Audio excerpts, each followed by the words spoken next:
में फेराडे के लॉ पे जितने भी क्वेश्चंस वगैरह बन रहे हैं और फेराडे के रूल को डिटेल में पढ़ने वाले हैं। हालांकि इसके फार्मूलेज मैं आपको पहले भी बता चुका था, फेराडे के लॉ के जो फार्मूलेज होते हैं वो कोई खास नहीं होते हैं, इक्विवेलेंट पे बेस्ड होते हैं। इक्विवेलेंट की वैल्यू अपन IT अपॉन 96500 काम में ले सकते हैं, या वेट अपॉन इक्विवेलेंट वेट काम में ले सकते हैं, या सबसे simple mole into valence factor कर सकते हैं, या V अपॉन V इक्विवेलेंट कर सकते हैं, या जितने फेराडे हैं उतने ही इक्विवेलेंट होते हैं। ये लाइन बहुत इंपॉर्टेंट है, ठीक है। या फिर N1 इंटू वी। कभी कभी अपने को W1 अपॉन ई, मतलब किसी भी दो चीज़ों को बराबर करना पड़ सकता है अपने को। हो सकता है पहले वाले को और लास्ट वाले को बराबर कर दे। कब बोलेंगे? जब करंट की और वॉल्यूम की बात करेगा। और हो सकता है अपने को पहले और दूसरे को बराबर करना पड़ सके, हो सकता है दूसरे और तीसरे को बराबर करना पड़ सके।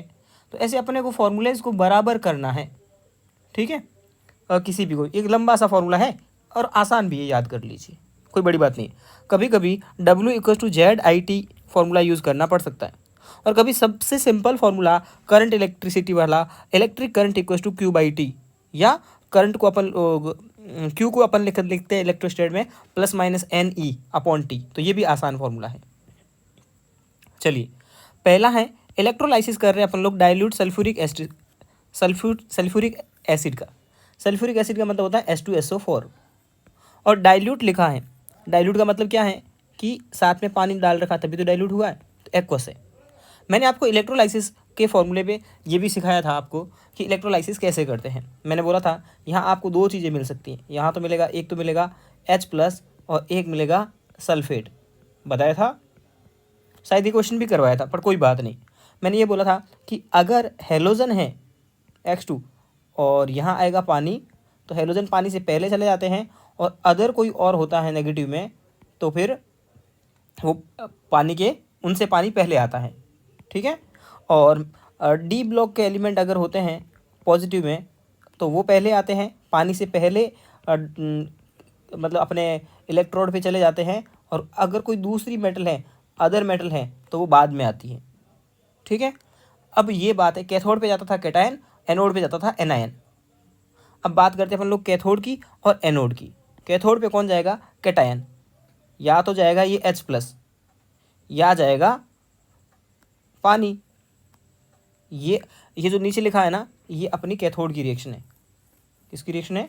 कैथोड की, कैथोड की, ठीक है। तो यहाँ पे अगर D ब्लॉक का एलिमेंट होता तो वो पानी से पहले चला जाता। हाइड्रोजन तो D ब्लॉक का, H2 तो D ब्लॉक का एलिमेंट नहीं है, तो इसका तो इलेक्ट्रोलाइसिस में कोई योगदान नहीं होगा। तो इलेक्ट्रोलाइसिस यहाँ तो पानी से होगा। अब पानी का अगर ऑक्सीडेशन अगर आप करोगे, अगर आप पानी का ऑक्सीडेशन करोगे तो क्या मिलेगा आपको? पानी में होता क्या है? एक तो होता है O-2 से मिलता है O2, और H+ से मिलता है H2। ये होता है कैथोड पे होता है, एनोड पे होता है ऑक्सीडेशन। ये तो एनोड की रिएक्शन है, और ये है कैथोड की रिएक्शन। तो ये पानी वाली रिएक्शन तो डिट्टो रटनी पड़ती है अपने को। रटना भी क्या, कैथोड पे अपन ने वर्ड याद किया था लॉन, लेफ्ट का होगा ऑक्सीडेशन और जाएगा एनोड पे, तो O- का तो होगा -2 से 0 ऑक्सीडेशन स्टेट में जा रहा है, ऑक्सीडेशन हो रहा है। हाइड्रोजन +1 से 0 में जा रहा है, रिडक्शन हो रहा है। कैथोड पे रिडक्शन होता है, ठीक है। कार से याद भी किया था अपन, कार कैथोड पे रिडक्शन। तो यहाँ पर H+ का क्या होगा? रिडक्शन होगा। तो मेटल जो है, तो ये हाइड्रोजन कहाँ से आएगा? कैथोड पे क्या मिल जाएगा अपने को? हाइड्रोजन गैस मिल जाएगी, मिलेगी, ओके। उसके बाद में एनोड, अपने को तो क्वेश्चन में एनोड का पूछा है, मैंने कैथोड का बताया आपको, ठीक है। और एनोड का, अब एनोड की बात करते हैं, तो यहाँ पे कौन है? सल्फेट है। मैंने क्या बोला था? अगर हेलोजन होते तो पानी से पहले चले जाते, लेकिन यहाँ तो अदर है, सल्फर अदर में आ जाएगा। अदर में आ जाएगा तो प्रोडक्ट किसके अकॉर्डिंग बनेगा? पानी के अकॉर्डिंग। और पानी के अकॉर्डिंग एनोड पे क्या रिलीज होता है? Oxygen gas. तो एनोड पे क्या रिलीज होगा? Oxygen gas. तो क्या आंसर जाएगा? Oxygen gas. 2020 का क्वेश्चन था, ठीक है। अगला क्वेश्चन, चलो इसको एक बार मिटा देता हूँ मैं।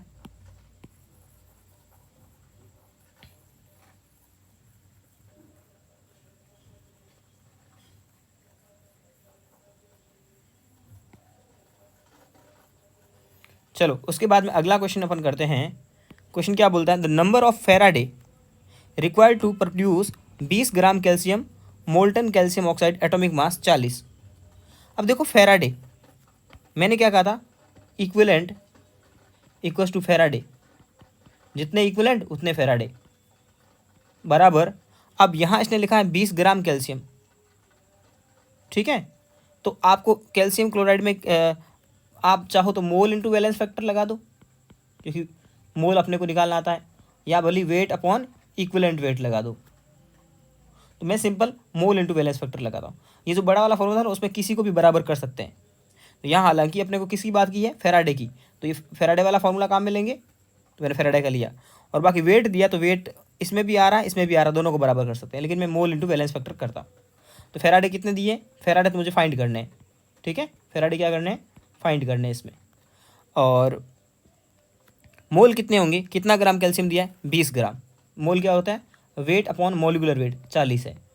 अब आप देखो कैल्शियम का वैलेंस फैक्टर कितना होगा, तो वैलेंस फैक्टर होता है टोटल चार्ज, भली पॉजिटिव भली नेगेटिव।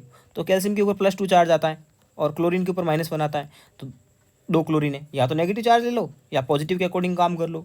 तो पॉजिटिव भी 2 है नेगेटिव भी 2 है, तो नेट चार्ज उसका वैलेंस फैक्टर होता है। तो 2 चार्ज जो है 2 आ गया इसका चार्ज, तो कितना आ गया फेराडे, 1 आ गया। आसान क्वेश्चन, ओके आगे बढ़ते हैं। During the electrolysis molten sodium chloride NaCl बोला है, और वो भी एक्वस नहीं है, मोल्टन है। टाइम रिक्वायर्ड टू प्रोड्यूस, अब टाइम पूछा है तो कौन सा फॉर्मूला लगेगा, IT/96500 लग सकता है, लग सकता है ना। 1 मोल क्लोरीन गैस, ठीक है, और करंट दे दी है तो बिल्कुल मोल दे दिए, तो मोल इंटू वैलेंस फैक्टर, किसी भी फॉर्मूले को बराबर कर सकते हैं। करंट और टाइम की बात चल रही थी और मोल और वैलेंस फैक्टर पता है। करंट कितनी दी है, 3 एम्पियर, टाइम पता करना है अपॉन 96500, ठीक है। मोल कितने दिए हैं, 0.10, तो 0.1 ही लिख दो, कोई फर्क नहीं पड़ना है। और वैलेंस फैक्टर कितना होगा, वैलेंस फैक्टर अपन लोग लेंगे किसका, क्लोरीन का, क्योंकि देखिए सोडियम क्लोराइड का तो अपने को जिसके मोल दिए ना उसी का तो वैलेंस फैक्टर काम में लेंगे, और मोल किसके दिए, क्लोरीन के दिए, तो क्लोरीन का वैलेंस फैक्टर काम में लेंगे। क्लोरीन का वैलेंस फैक्टर होता है 2, हाइड्रोजन का 2 होता है, और ये वैलेंस फैक्टर वगैरह भी मैंने फॉर्मूला में बताया था कि कैसे निकालते हैं, ठीक है। तो क्लोरीन का वैलेंस फैक्टर होगा 2।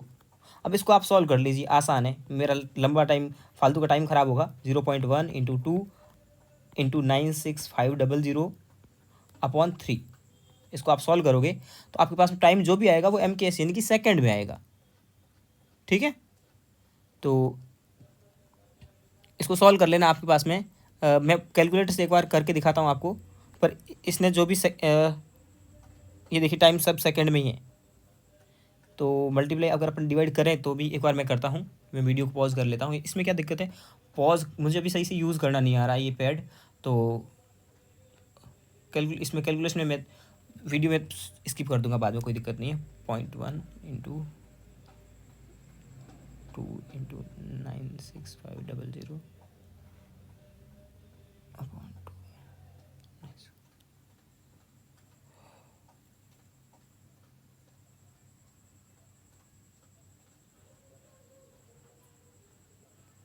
ठीक है।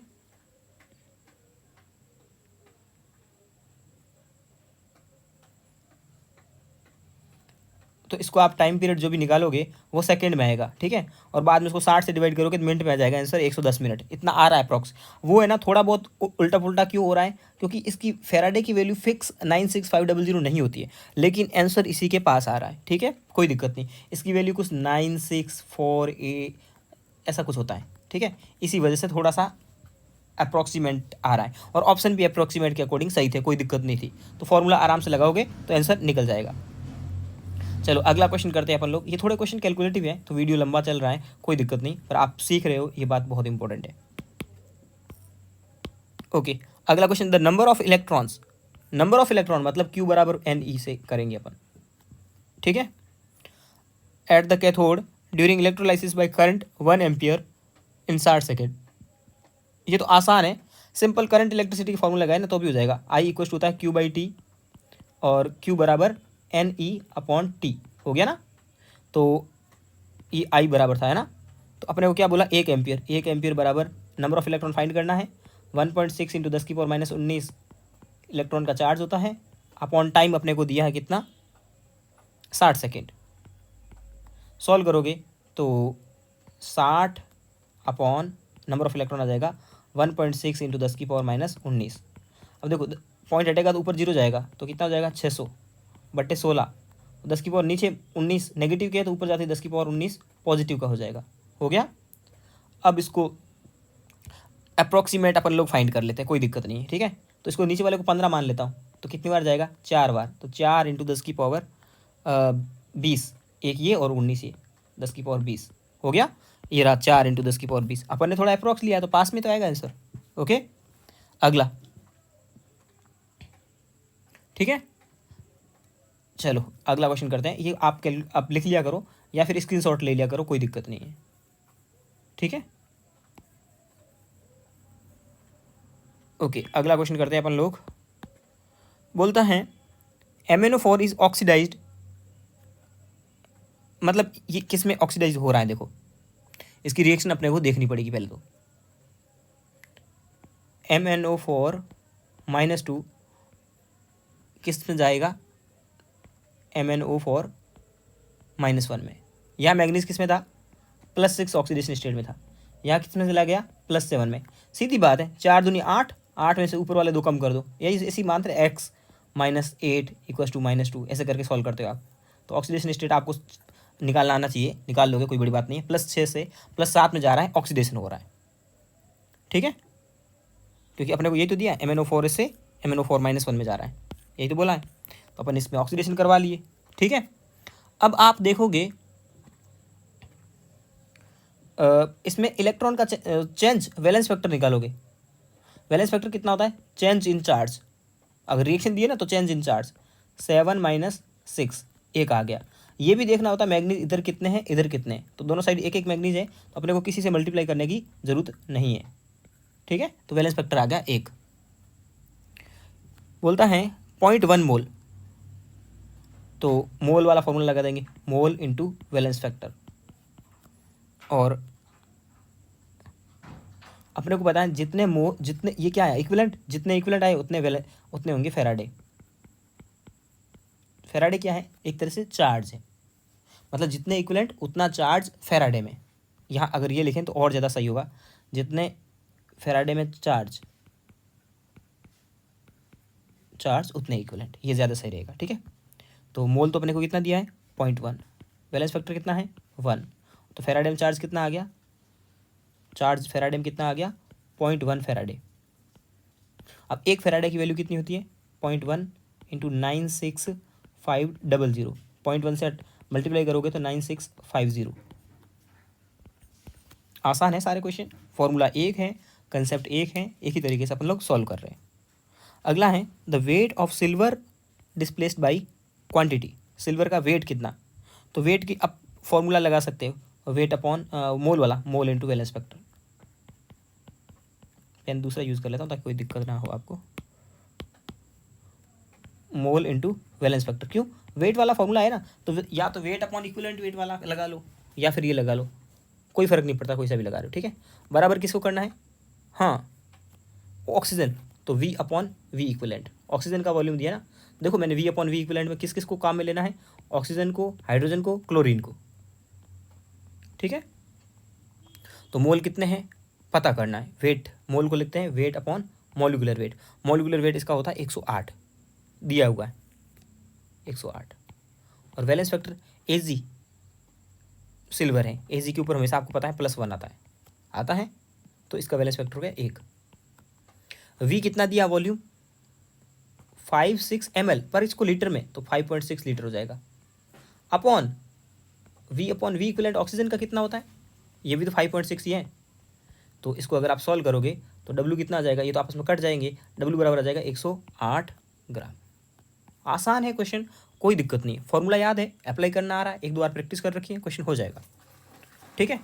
सेम ऐसा ही क्वेश्चन है, हाउ मेनी ग्राम्स और cobalt metal will deposit when solution of cobalt chloride COCl2, है ना, कोबाल्ट क्लोराइड मतलब कि COCl2, और ब्रैकेट में 2 लिखा है, इसका मतलब इसकी ऑक्सीडेशन स्टेट है वो +2, ठीक है।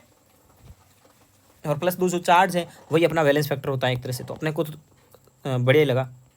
इलेक्ट्रोलाइज्ड इतनी करंट दी है, तो करंट दी है तो इसका मतलब अपन क्या लगाएंगे, करंट दिया तो I T upon 96500 equals to mole upon valence factor, mole into valence factor. ये लगा ले, कोई दिक्कत नहीं।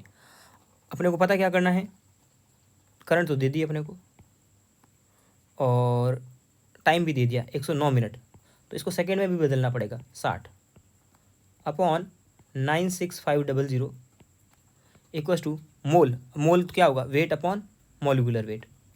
मॉलिक्यूलर वेट इसने दे दिया है, कोबाल्ट का 59 है। जिस मेटल की बात करें ना, वैलेंस फैक्टर हो गया, मॉलिक्यूलर वेट हो गया, सब उसी का लेते हैं अपन लोग, ठीक है। वैलेंस फैक्टर कितना होता है कोबाल्ट का, जो इसके ऊपर चार्ज है, कोबाल्ट क्लोराइड मतलब CuCl2, तो कोबाल्ट +2 में आएगा, कोई दिक्कत नहीं। और इसने लिख भी रखा है, 2 हो गया वैलेंस फैक्टर। अब इसको इधर उधर ले जा करके सॉल्व कर दो, आपका आंसर आ जाएगा। ये 0 से कटा, ये 0 से ये 0 कटा, तो वेट कितना आ जाएगा, वेट आएगा 109 इंटू 6 इंटू 59 इंटू नहीं, अब नीचे आएगा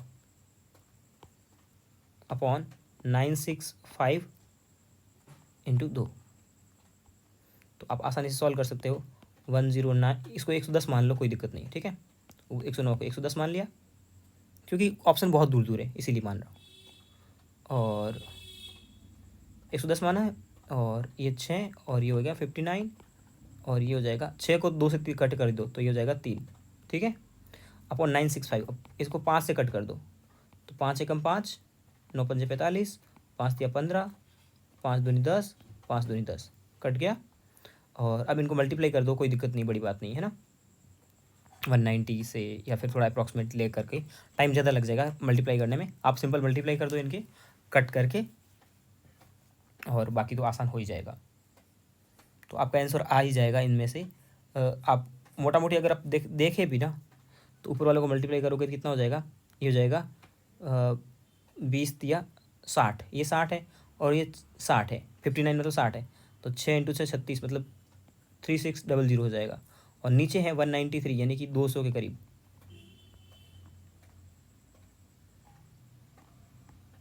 ऐसा कुछ हो रहा है क्या, इसी टाइप से कुछ आंसर आपका आ जाएगा कोबाल्ट क्लोराइड वाले का। तो आपका आंसर करीब 20 ग्राम आ रहा है। कुछ मैंने मिस्टेक की है मल्टीप्लाई करने में फटाफट के चक्कर में, बाकी आंसर यही था आपका फॉर्मूला में। ये जो था ना, ये एकदम सही है, इसको सॉल्व करोगे तो आपका 20 आएगा आंसर, ठीक है। 965 है, कोई छोटी बात है नहीं, ओके। तो आ जाएगा आराम से।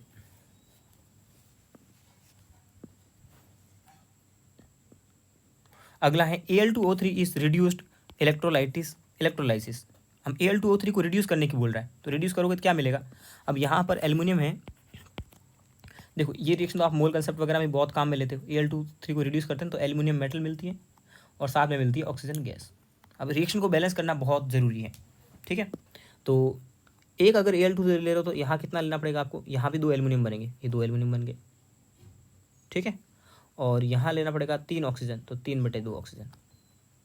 आई थिंक अब ये रिएक्शन बैलेंस हुई होगी, ठीक है।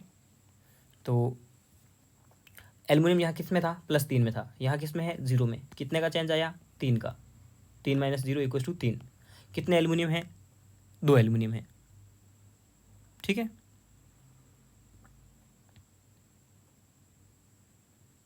तो 2 एल्युमिनियम है तो वैलेंस फैक्टर इसका 6 हो गया होगा। मैंने बोला था ना, वो एल्युमिनियम कितने, वो मेटल कितने, उस पर भी डिपेंड करेगा। तो 6 का चेंज आ रहा है, ठीक है, ओके। अब अपने को क्या बोला है, करंट दे दी है, टाइम दे दिया है, और पूछ क्या रहा है, वेट। तो सिंपल वही लगाओ ना, आई टी अपॉन 96500, फॉर्मूले सारे सेम है, equals to weight upon molecular weight, यानी कि मोल इंटू वैलेंस फैक्टर। काम में ले लो। करंट आपको दी है 4 × 10⁴, और टाइम दिया आपको 6 हावर्स, तो 60 × 60, ये सेकेंड में हो गया, अपॉन 96500 इक्वस टू वेट अपने को फाइंड करना है। मॉलिकुलर वेट एल्युमिनियम का कितना होता है,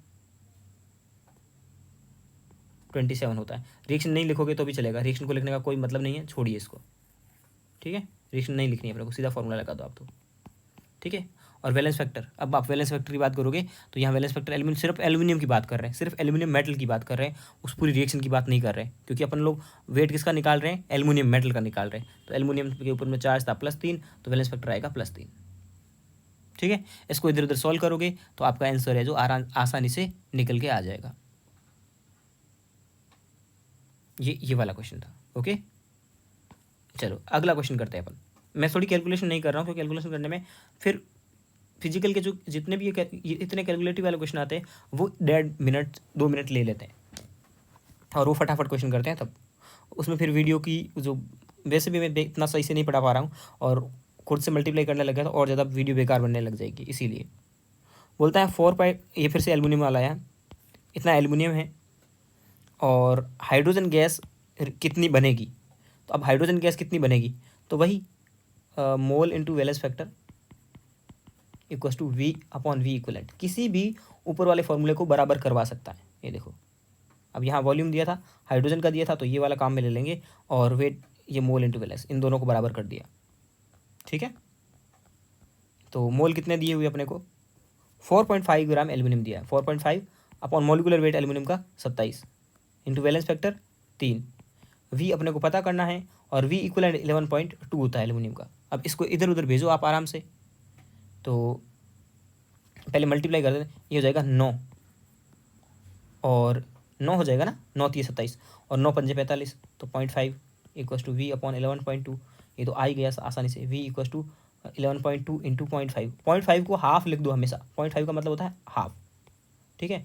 तो 11.2 का आधा कितना होगा, 5.6। कुछ कुछ की तो कैलकुलेशन इजी होती है, तो मैं भी फास्ट करवा दे रहा हूँ, लेकिन कुछ कुछ थोड़े हार्ड टाइप के होते हैं, ठीक है। अगला क्वेश्चन है, सोडियम क्लोराइड का इलेक्ट्रोलाइसिस करा रहे हैं, पीटी इलेक्ट्रोड। तो हमेशा पीटी इलेक्ट्रोड की बात करते हैं, तभी अपने जो इलेक्ट्रोलाइसिस वाले रूल हैं वो लागू होते हैं, वरना थोड़ी दिक्कत भी आती है, ठीक है।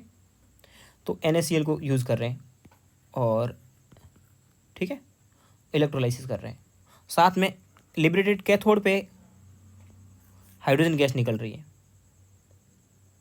कैथोड पे हाइड्रोजन गैस निकल रही है इसमें, इसका मतलब पानी रहा होगा साथ में, मतलब कि ये एक्वस है, वरना तो कैथोड पे क्या मिलता, कैटायन जाता, सोडियम रिलीज होना चाहिए था। While mercury cathode form sodium amalgam, और NaCl को अगर प्लेटिनम की प्रेजेंस में कराते हैं तो कैथोड पे हाइड्रोजन गैस रिलीज होती है। NaCl को मरकरी कैथोड से कराते हैं तो यहाँ पर बनता है मरकरी अमलगम, ठीक है, okay. The reason for this is, इसका रीजन क्या है, तो ये एक रटने वाला क्वेश्चन है, पहले कभी पुराने टाइम में आया होगा।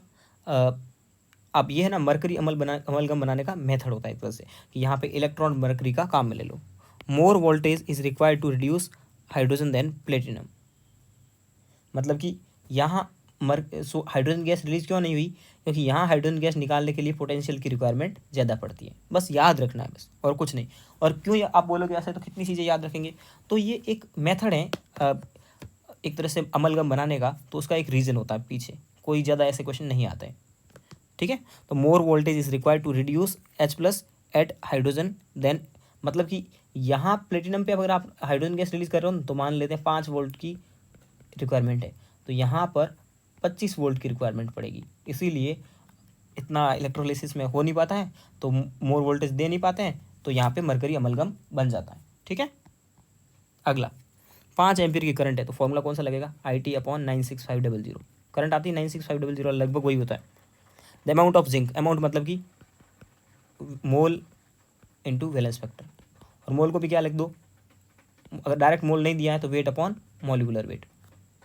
तो करंट कितनी दी है, 5 एम्पीयर की, टाइम कितना दिया है 40 मिनट, 40 इंटू 60 अपॉन 96500, वेट अपने को पता करना है। मॉलिकुलर वेट कितना होता है जिंक का मॉलिकुलर वेट अपने को किसका लिखना है, यहाँ पे जिंक का यूज़ करना मॉलिकुलर वेट, ठीक है। जिंक का मॉलिकुलर वेट होता है 65 या 66 आई थिंक, इतना कुछ होता है। तो यहाँ पे इसने क्वेश्चन में जिंक का मॉलिकुलर वेट दिया नहीं है, तो आपको पता है कैसे निकालोगे मॉलिकुलर वेट, मॉलिकुलर वेट होता है आपको पता हो तो जिंक किस पे आता है, जिंक आता है 3D सीरीज में। 3D सीरीज स्कैंडियम से शुरू होती है, जिंक पे ख़त्म होती है, तो 30 पे। ठीक है। और कॉपर का तो याद ही होता है ना, कॉपर का मॉलिक्यूलर वेट तो होता ही याद ही है ना, कुछ 56 होता है। कॉपर इससे पहले पहले कॉपर आता है, फिर जिंक आता है, तो कॉपर का कुछ 58 के आसपास होता है, ऐसा कुछ होता है ना। तो अब इसका कॉपर से कम तो हो नहीं सकता है, तो आप इससे ज़्यादा कुछ भी लिख दो, जितना भी आपका मन कर रहा है, मतलब कि 64, 65 लिख देते हैं राउंड फिगर। हाँ, ऐसे तो ज़्यादा ही होगा ना, इसका मॉलिक्यूलर वेट 30 है, तो कभी भी एटॉमिक नंबर है ना, हाइड्रोजन को छोड़ दो, एक्सेप्शन है ना, बाकी हाइड्रोजन H के अलावा जस्ट डबल से थोड़ा ज़्यादा होता है, मॉलिक्यूलर वेट डबल से थोड़ा ज़्यादा होता है। तो जिंक का एटॉमिक नंबर कितना था, 30 था, तो मॉलिक्यूलर वेट 30 से थोड़ा ज़्यादा। ओके, ठीक है, तो ये हो गया 65। वैलेंस फैक्टर, जिंक के ऊपर तो हमेशा पॉजिटिव जो चार्ज होता है, तो वैलेंस फैक्टर 2 आ जाएगा। ठीक है, अब इसको सॉल्व करोगे तो W की वैल्यू आ जाएगी आपके पास में। ठीक है, हार्ड नहीं है क्वेश्चन ज़्यादा, बस ये जिंक का मॉलिक्यूलर वेट का भी मैंने आइडिया लगा देना आपको कैसे सॉल्व करना है इसको। ओके,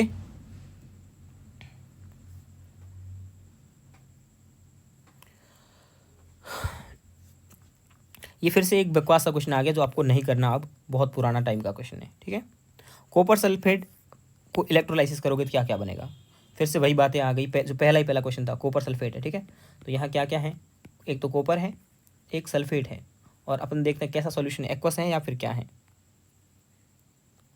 प्लेटिनम इलेक्ट्रोड है, ऑक्सीजन ऑक्सीजन ऑक्सीजन लिबरेट हो रही है, इसका मतलब ऑक्सीजन लिबरेट हो रही है ऑप्शन के अकॉर्डिंग, ऑप्शन से पता लग रहा है। ठीक है, तो ऑक्सीजन लिबरेट हो रही है, इसका मतलब यहाँ पे ये कैसा है, एक्वस है। ओके, कुछ नहीं बोला है, मतलब कि कुछ भी नहीं बोला है, और ऑप्शन में ऑक्सीजन अगर रिलीज हो रही है मतलब कि ये एक्वस वाला है। और जब एक्वस वाला है तो अपन पानी को भी साथ में लेके चलेंगे। तो पहले बात करते हैं कैथोड पे। कैथोड पे क्या होगा, कैथोड पे होता है रिडक्शन, कैथोड पे जाता है कैटायन। कैटायन कौन है, कॉपर है। अपन ने बात किया था पानी के लिए, क्या बोला था, अगर यहाँ पानी है और उससे पहले आते हैं डी ब्लॉक वाले, अगर डी ब्लॉक का एलिमेंट है तो उसका रिडक्शन पानी से पहले होता है, बाकी वाले हो तो पानी के बाद होता है। ठीक है, तो पानी नहीं जाएगा, कैथोड पे कौन जाएगा, कैथोड पे जाएगा कैटायन, कौन सा वाला, कॉपर वाला, क्यों, कॉपर डी ब्लॉक का। तो कैथोड पे क्या मिलेगा, कैथोड पे मिलेगा आपको कॉपर +2 से कॉपर, कॉपर मेटल डिपॉजिट होगी कैथोड पे। ठीक है, एनोड पे क्या होगा, एनोड पे जाएगा एनायन, एनायन यहाँ कौन है, सल्फेट है, SO4-2 है, साथ में कौन है, पानी वाला है, पानी का एनायन कौन होता है, O-2। ठीक है, O-2 होता है। तो आपको पता है अपन एनाइड की भी बात की थी, तब अपन ने बोला था कि अगर हेलोजन है तो वो पानी से पहले चले जाते हैं, लेकिन अदर कोई और है, अदर, तो वो पानी के बाद जाता है। तो यहाँ तो सल्फेट है, सल्फेट तो अदर ही हुआ, तो अदर हुआ तो सही सल्फेट नहीं जाएगा, O-2 जाएगा, और O-2 जब जाएगा तो क्या रिलीज होगा, O2 गैस। तो एनोड पे कौन हो रहा है, और ऑक्सीजन गैस रिलीज हो रही है। ठीक है, कैथोड पे कौन हो रहा है, कैथोड पे कॉपर जा रहा है। आसान क्वेश्चन है, करोगे तो बहुत सही है। Electrolysis of dye sulphuric acid, H2SO4 दिया आपकी बार। अब H2SO4 तो अभी ऊपर वाला क्वेश्चन अपन करके ही आए हैं, जस्ट पहला क्वेश्चन जो 1992 में आया था और वो 2020 में आया था, एनोड पे ऑक्सीजन गैस रिलीज हो रही थी, जस्ट अपने पूरा एक्सप्लेन किया है मैंने, मैं ये नहीं बोल रहा हूँ डायरेक्ट रटना है, मैंने एक्सप्लेन किया है, मैं ये बोल रहा हूँ। ठीक है, अगला क्वेश्चन है, zinc coated iron produce galvanised. अपन ने एनसीईआरटी में देखा था, एक गैल्वेनाइजेशन एक प्रोसेस होता है जिसमें लोग अपन क्या करते हैं, किसी मेटल के ऊपर में, ये मेटल है मान लो, आयरन की मेटल है, आयरन की, ठीक है, आयरन को अपन को प्रोटेक्ट करना है, तो अपन इसमें के ऊपर में क्या करेंगे, एक जिंक की लेयर चढ़ा देते हैं, जिंक की। अब होगा क्या, पहले आयरन खत्म हो रहा था टाइम के साथ में। ठीक है, अब अपन ऐसी मेटल का सिलेक्शन करेंगे, ये मेटल जो भी होगी ना, जैसे कि ये जनरली जिंक होती है। ठीक है, तो ये मेटल क्या होगी, इलेक्ट्रोकेमिकल सीरीज में आयरन से ऊपर होगी, तो जिंक देख लो आयरन से ऊपर होगी।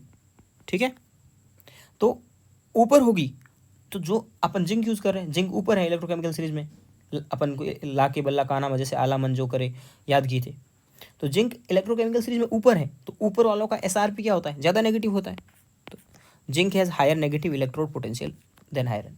ठीक है, ये इसका कंसेप्ट होता है कि जो आप इस पर मेटल लगाओगे वो इलेक्ट्रोकेमिकल सीरीज में ऊपर आनी चाहिए, उसका SRP ऊपर आएगी, तो SRP नेगेटिव होगी, नेगेटिव होगा तो वो क्या करेगी, ज़्यादा पहले, उससे पहले अपना इलेक्ट्रॉन डोनेट कर देगी, तो जो पहले इलेक्ट्रॉन डोनेट करेगा वो खराब होगा, आयरन प्रोटेक्ट हो जाएगा। ठीक है, अगला क्वेश्चन बोलता है most convenient method to protect bottom ship iron, coating with lead oxide, MgPb lead block, white.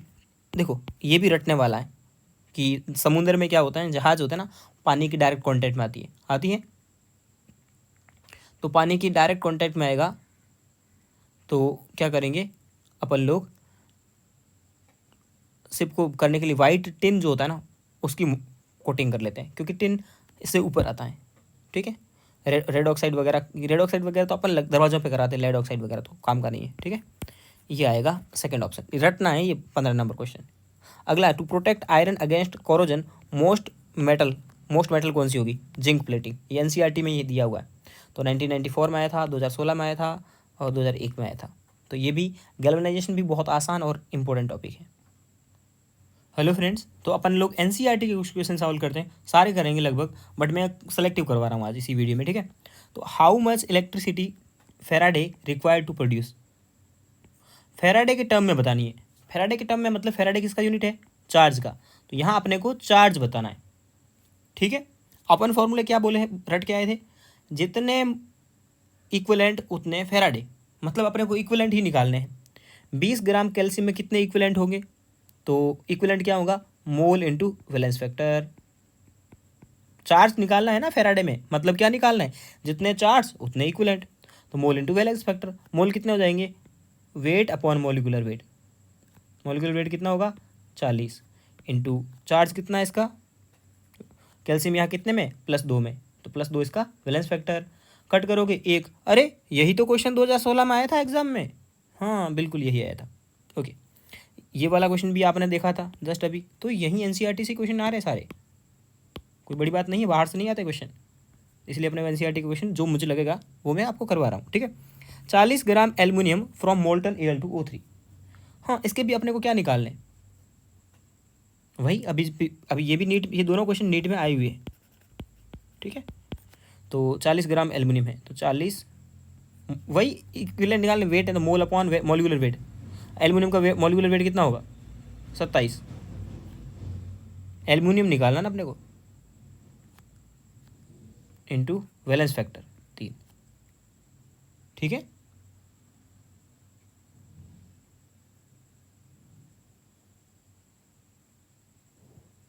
तो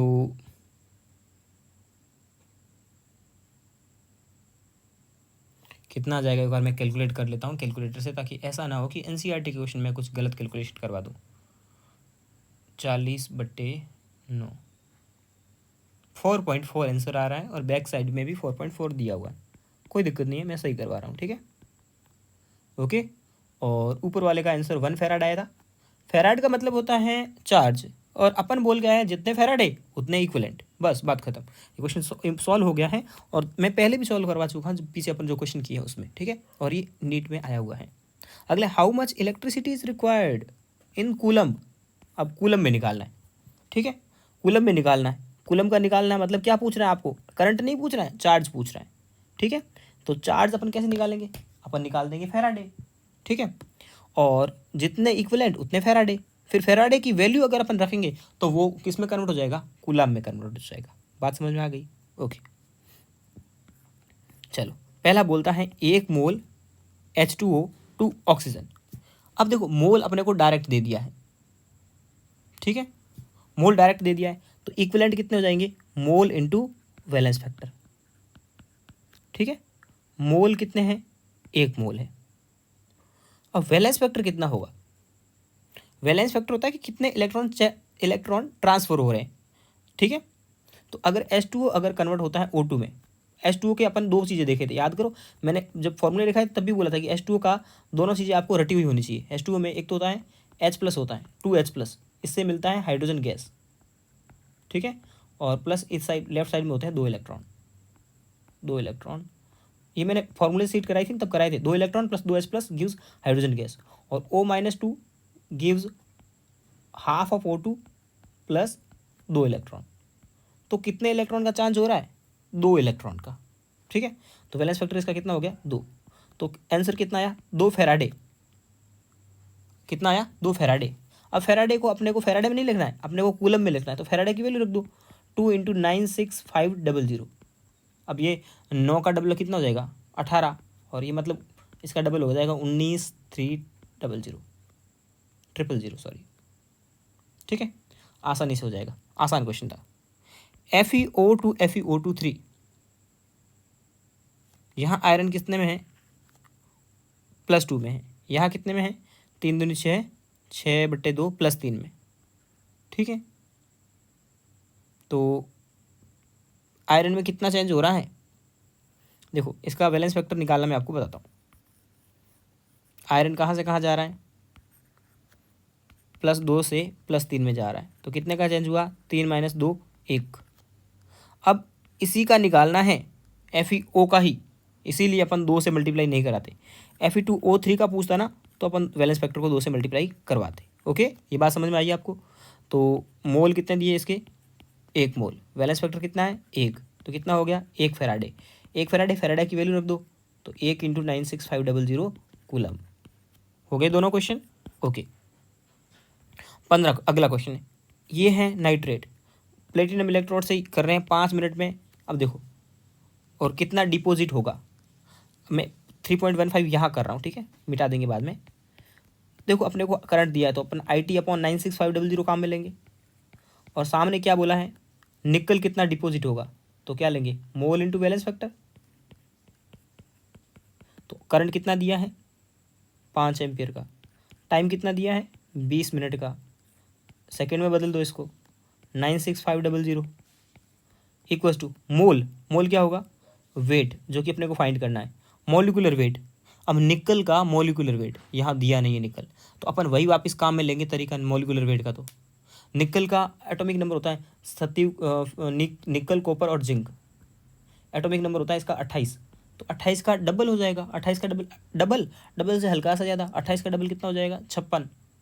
तो इसको अपन लोग अप्रॉक्सीमेटली 60 ले सकते हैं, कोई दिक्कत नहीं, डबल का हल्का सा ज़्यादा।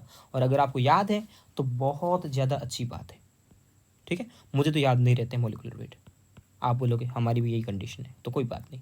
वैलेंस फैक्टर अब देखो यहाँ पे निकल का, ठीक है ना, ये निकल था यार, ठीक है, निकल देखो 2 नाइट्रेट है, तो Na किस में है +2 में है, Na2+ और 2NO3 - 1, यही तो होंगे। तो चार्ज पहले पॉजिटिव चार्ज देखोगे, नेगेटिव चार्ज देखोगे, बैलेंस फैक्टर 2 है। इसको सॉल्व करोगे आपके पास में ये वेट आ जाएगा निकल का 2 ग्राम के अप्रॉक्स, W कितना आ जाएगा, W इक्वल टू अप्रॉक्स 2 ग्राम आएगा सॉल्व करने के बाद में, ठीक है। ओके, आसान है, फॉर्मूला बेस्ड क्वेश्चन है, जो आपको फॉर्मूला दिखाया गया है उसी फॉर्मूले से सारे क्वेश्चन होंगे, भले आप किसी बुक का कोई सा भी क्वेश्चन कर लीजिए। और ज़्यादा से ज़्यादा दिक्कत किस में आती है वैलेंस फैक्टर काउंट करने में। वैलेंस फैक्टर सिंपल देख लो, या तो मेटल है तो सीधा उसका चार्ज है, ऑक्सीजन का हाइड्रोजन का इन सब का मैं वैलेंस फैक्टर पहले ही लिखा चुका हूँ, ठीक है। और बाकी रिएक्शन दी होती है तब इलेक्ट्रॉन का चेंज देखना होता है, ठीक है। ओके, अगला क्वेश्चन है 3.16। ये क्वेश्चन इसमें क्या बोला है 3 मेटल है, इसको सही से कराता हूँ मैं आपको, ठीक है। एक है ए, एक है बी, एक है सी। ए में है जिंक सल्फेट, बी में है AgNO3, सी में है कॉपर सल्फेट। कोई दिक्कत नहीं है, 3 ग्लास ले लिए, तीनों में 3 सॉल्यूशन डाले हुए हैं, कोई बड़ी बात नहीं है। स्टडी करंट, स्टडी करंट है मतलब कि सब में बराबर करंट जा रही है। इसमें भी करंट 1.5 एम्पियर की है, इसमें भी करंट 1.5 एम्पियर की है, इसमें भी करंट 1.5 एम्पियर की है। 3 ऐसे सेल ले लिए, 1 2 3, और इसमें सेम करंट पास कर रहे हैं, इधर से करंट कर रहे हैं पास आई, ठीक है। स्टडी करंट पास हो रही है। बोलता है 1.5 ग्राम सिल्वर डिपॉजिट होता है, W इक्वल टू कितना हो गया 1.5 ग्राम।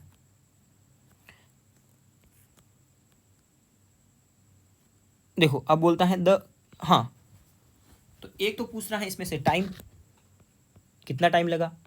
एक पूछ रहा है इसका मॉलिक्यूलर वेट, इसका वेट कितना डिपॉजिट होगा, इसका वेट कितना डिपॉजिट होगा सेम टाइम में। तो पहले अपन इसी की बात करते हैं, ठीक है, AgNO3 की। तो AgNO3 की अपन क्या फॉर्मूला लगाएंगे, IT/96500, क्यों टाइम पूछा है, इक्वल्स टू मोल यानी कि वेट अपॉन मॉलिक्यूलर वेट, मोल इंटू वैलेंस फैक्टर लगा लो।